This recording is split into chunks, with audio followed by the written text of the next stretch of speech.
Hello students, आज हम करने वाले हैं माइक्रो ऑर्गेनिजम्स का 8th क्लास का जो सेकंड चैप्टर है disease causing micro organism in plants. ये टॉपिक करेंगे। ये टॉपिक स्टार्ट करने से पहले बोलना चाहता हूँ, जो बच्चे लास्ट वाली वीडियोस देखते हैं, जिनको मैंने होमवर्क के लिए कुछ प्रोजेक्ट दिए थे और काफ़ी बच्चों ने मेरे को सबमिट भी करवाए, तो काफ़ी प्रोजेक्ट जो सबमिट हुए हैं सारे के सारे बहुत अच्छे थे। बहुत अच्छा लगा कि बच्चे प्रोजेक्ट वर्क घर पे कर रहे हैं, वीडियोस देखते हैं, तो अच्छा लगा कि आप स्टडी करते, तो इसी तरह से स्टडी करते रहो। तो आपका थोड़े समय में ही आपका रिजल्ट तैयार कर दूंगा, और रिजल्ट तैयार करने के बाद आपको जो फर्स्ट प्राइज होगा उनका अनाउंसमेंट हम वीडियो में ही कर देंगे, ठीक है। तो इसी तरह से पढ़ते रहो। तो आज न्यू टॉपिक स्टार्ट करते हैं। Several micro organism cause disease in plants. देखो, बहुत सारे माइक्रो ऑर्गेनिज्म अब क्या है, प्लांट्स में भी डिजीज करते हैं, जैसे हमने एनिमल्स में भी पढ़ा है, ठीक है। उसी तरह से प्लांट्स में भी करेंगे, जैसे वीट जिनको हम कणक बोलते हैं, rice, potato, sugar cane, orange, apple and others. जितने भी हैं, जो भी आप प्लांट्स देखते हो, सभी प्लांट्स को बीमारियां देने के लिए माइक्रो ऑर्गेनिज्म जिम्मेवार होते हैं। These disease reduce the yield of crop. और ये जो डिजीज होती है, ये सारी की सारी क्या करती हैं, जो ईल्ड होती है क्रॉप्स की, उनको क्या करते हैं, वो रिड्यूस कर देते हैं। रिड्यूस मतलब कम होना, रिड्यूस मतलब कमी करना, ईल्ड मतलब पैदावार, सभी की पैदावार क्या करते हैं, कम कर देते हैं।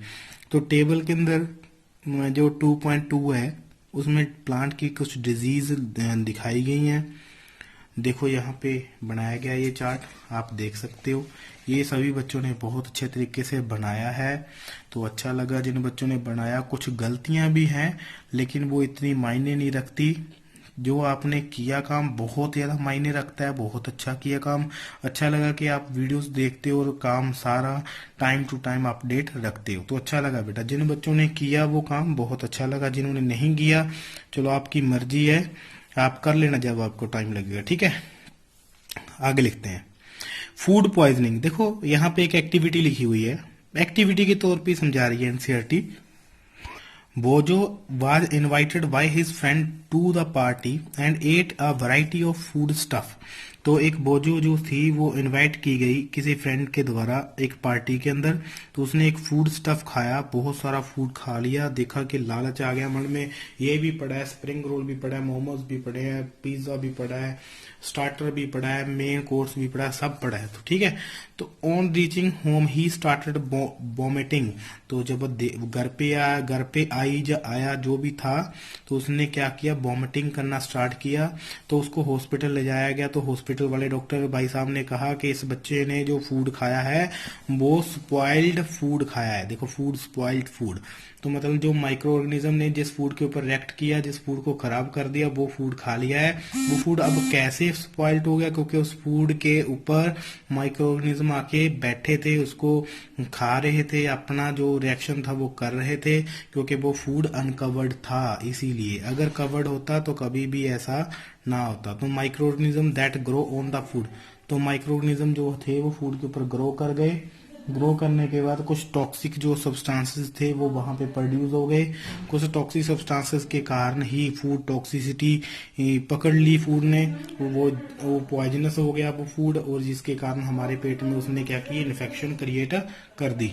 देखो, यहाँ पे लिखा हुआ food poison cause serious illness and even death. और जो फूड पॉइजन वाला फूड होता है जो हम खा लेते हैं, खराब फूड, वो हमें सीरियस बीमारी देता है, और इसके कारण हमारी क्या हो सकती है, डेथ भी हो सकती है। इसीलिए फूड अनकवर्ड फूड तो मत खाओ, और अगर स्पॉइल्ड हो गया फूड फिर तो उसको छोड़ना ही पड़ेगा, ठीक है। कई लोग खा जाते हैं कि पैसे लगे हैं चलो खा लो यार, क्या हो जाएगा एक दिन से, ऐसा नहीं होता, एक दिन से ही बीमारियां फैल जाती है। आगे लिखा हुआ फूड प्रिजर्वेशन।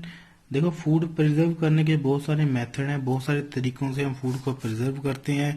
नींबू का यूज करते हैं, विनेगर का यूज करते हैं, नाइट्रोजन गैस का यूज करते हैं, पता नहीं किन किन चीजों का यूज करते हैं। हम तो पढ़ते हैं in chapter 1 we have learn about the method use preserve and store food. मतलब फूड जो ग्रेन होता है, फूड ग्रेन होता है, उसको स्टोर करना और प्रिजर्व करने के बारे में सीखेंगे। How do we preserve cooked food at home. जो बना हुआ फूड है उसको हम कैसे प्रिजर्व कर सकते हैं उसके बारे में भी पढ़ेंगे।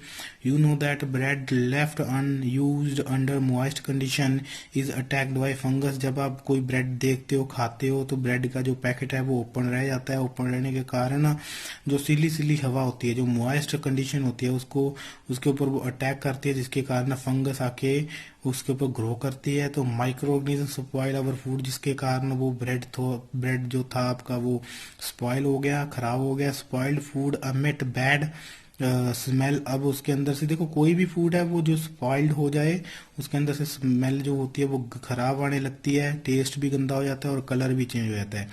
तो इस spoiled of food is chemical reaction. क्या स्पॉइलिंग फूड में एक केमिकल रिएक्शन होती है। चलो वो जो और पहेली about some mango she could not eat them for a few days. देखो आपने कोई फ्रूट्स लेके आए आप घर के अंदर, ठीक है, तो आपने जैसे ये मैंगो लिखा हुआ है तो आपने काफी दिनों तक उसको नहीं खाया, हाथ भी नहीं लगाया। तो later she found that they were spoiled. वो कुछ दिनों के बाद देखा कि वो खाना क्या होने लगा, वो मैंगो क्या होने लगे, खराब होने लगे। एंड रोटन, वो खराब होकर के पक करके गलने लगे। रोटन मीन्स गलने लगे। What she know that the mango pickle her grand mother make does not spoil for a long time. लेकिन जब आप घर पे देखते हो कि जब आपका जो मैंगो का, आम का जो अचार डाला होता है वो कितने समय तक ऐसे ही पड़ा रहता है, वो खराब नहीं होता।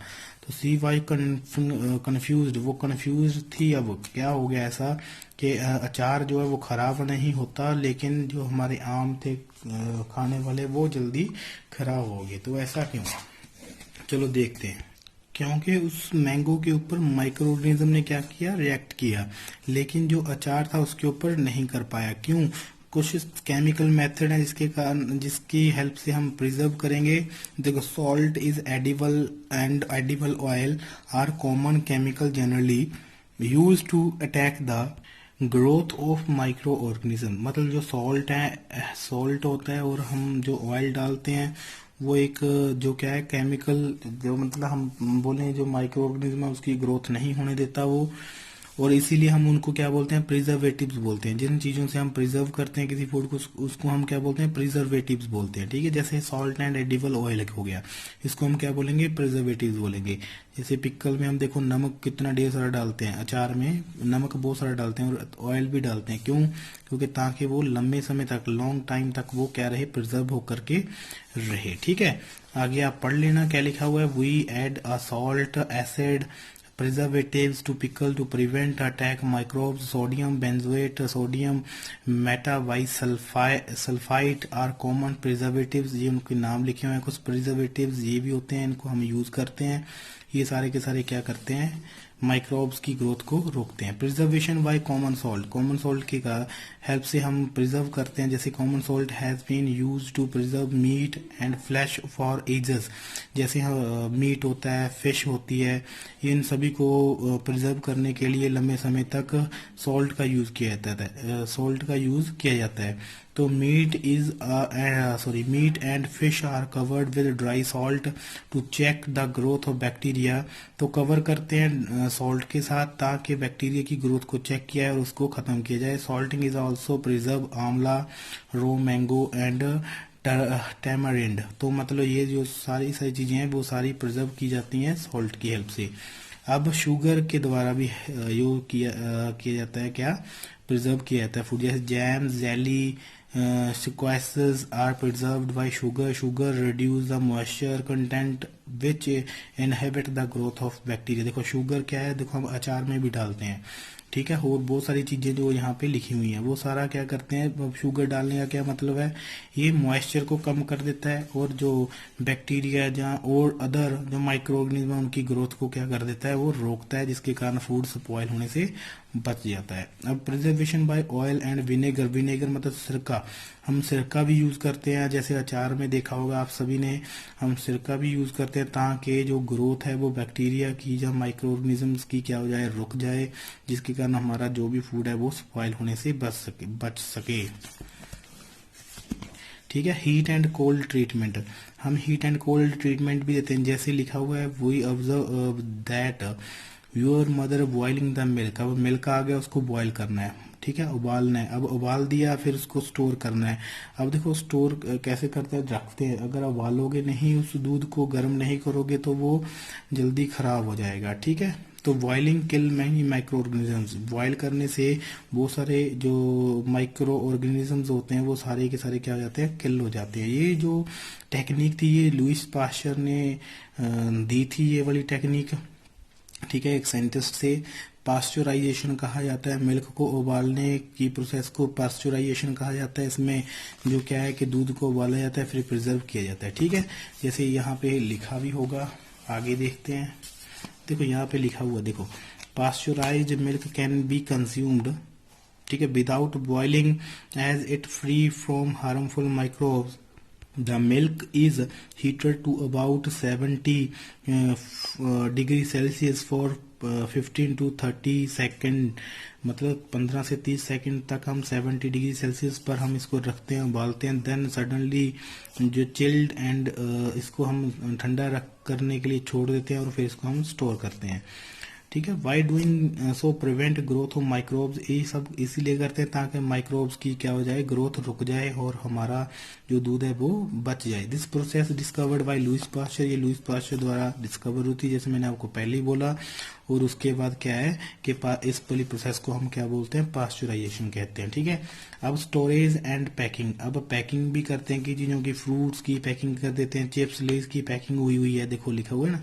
तो देखो, these days dry fruit and even vegetables are sold in sealed air tight packet to prevent the attack of microbes. ये जो सारी चीजें ये पैक की जाती हैं, अब इसके अंदर एयर जो है वो गैस जो है वो उसको फिल किया जाता है ताकि माइक्रोब्स की जो ग्रोथ है वो रुक जाए, वो इसके ऊपर अटैक ना कर पाए, और इस तरह से फूड काफी लंबे समय तक बचा रहता है। तो बेटा यही था आज के लिए, बस इतना ही। ये हमारा जो है सेकंड लास्ट वीडियो है। बस अब एक वीडियो और है, वो नाइट्रोजन फिक्सेशन के ऊपर रहेगा, नाइट्रोजन साइकिल के ऊपर रहेगा। ये सारा आपको एक वीडियो के अंदर डिस्कस किया जाएगा, ठीक है। ये अलग अलग वीडियो बनाने का कारण यही है ताकि एक तो वीडियो आपका जो है वो छोटा बने और आपको देखना भी इजी रहे। इसीलिए हम छोटा वीडियो बनाते हैं, एक साथ में एक बारी में पूरा कचाकच नहीं करना चाहते। देखो ये हमारा एक पेज रह गया, इसको हम बाद में चैप्टर क्लोज करेंगे, फिर जो डिस्कस करने वाली चीजें उसको डिस्कस करेंगे, ठीक है। जैसे क्वेश्चंस हैं तो आप पढ़ते रहो, सारी वीडियोस को ध्यान से देखते रहो। तो बेटा आज के लिए बस इतना ही। Thank you so much.